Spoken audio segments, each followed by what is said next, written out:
vient d'acheter cet appartement. C'est un grand espace de 108 mètres carrés. C'est en fait un ancien atelier.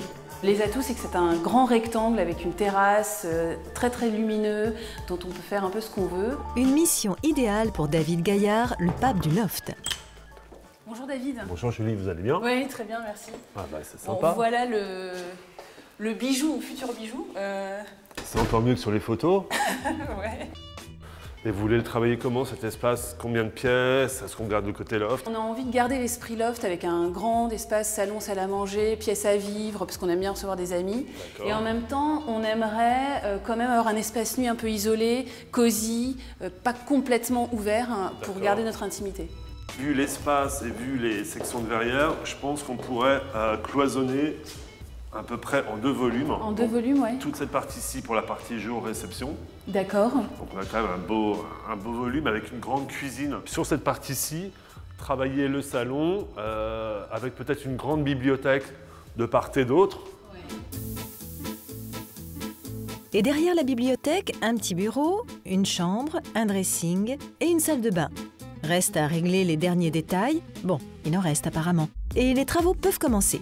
Les cloisons ont été abattues et les anciens sols enlevés. Donc là, on est en milieu de chantier. Pour ce loft, David a choisi un parquet en chêne clair aux lattes bien larges. Au mur, une laque mate, élégante et lessivable, facile à vivre dans ce grand espace salon-cuisine. La cuisine, on l'a volontairement traitée de façon très élégante avec des matériaux très nobles, donc assez coûteux. On a du chêne, on a du granit du Zimbabwe, on a du métal. Et ici, on va donc créer notre grande bibliothèque. On va utiliser un médium assez épais. On va avoir une section d'environ 3 cm. Et sur ce médium, justement, on va réaliser une patine en peinture. Et j'ai envie qu'on ait le sentiment qu'elle ait toujours fait partie du lieu, que ce soit une espèce de vieille étagère que le peintre a laissée là, sur lequel on posait ses bidons de peinture. Et voici la fameuse bibliothèque patinée. On a vraiment l'impression qu'elle a toujours été là.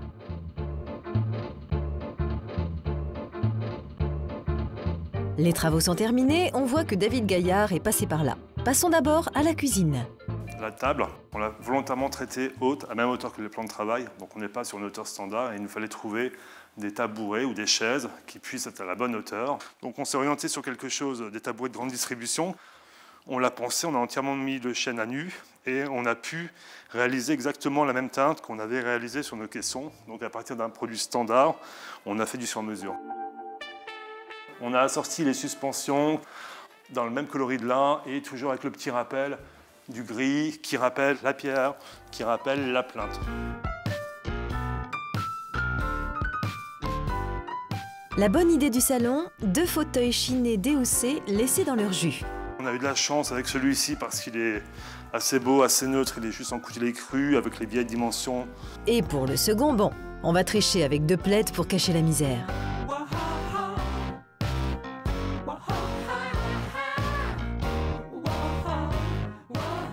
Toutes les couleurs. Bonjour Julie. Bonjour David. Vous allez bien? Waouh. Voilà. Ah ouais, ça a changé quoi. Un peu, ouais. Quel boulot. La table c'est monumental, mais je trouve que ça se marie super bien au lieu. Mathieu va adorer les plaques dans le prolongement de la... Comme ça, on peut cuisiner, Voilà. faire Là, c'est la place du chef. Moi, je pense qu'il était agréable de garder la profondeur de la pièce. Ouais. Au début, on avait un espèce de grand rectangle qui était un peu un défaut, donc on l'a cassé en 2 pour diviser la partie jour de la partie nuit. On a juste placé ce canapé dans ce sens-là, qui vient, entre guillemets, délimiter l'espace salon. J'adore les fauteuils. En plus, ça coupe un peu du côté un peu nickel du canapé. Complètement.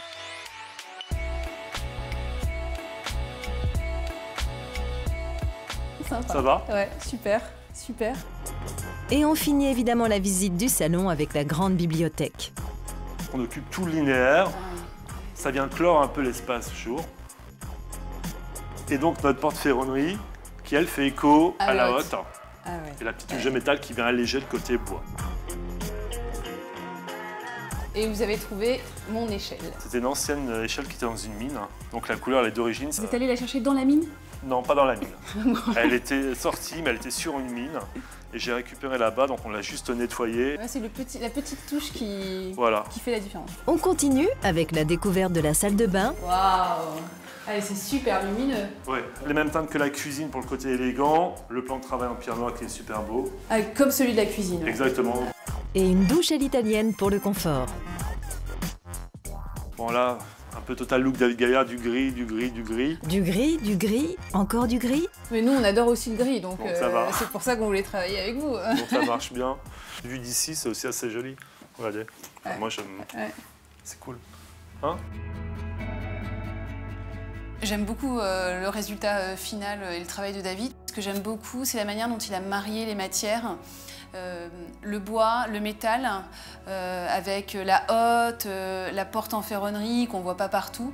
Je pense qu'on va se sentir très bien, à la fois dans cette grande pièce qui a aussi un accès vers l'extérieur, vers la terrasse, et puis dans la chambre, dans les tons gris, si davidiens, mais qui fait très cocon. C'est le premier jour et voilà, je suis pressée de découvrir et de m'y habituer. Allez, on récapitule les bonnes idées de David. La bibliothèque en médium patiné, la table de salle à manger monumentale en granit du Zimbabwe avec table de cuisson intégrée, et enfin, les chaises hautes patinées et retapissées pour coller à l'esprit loft du lieu.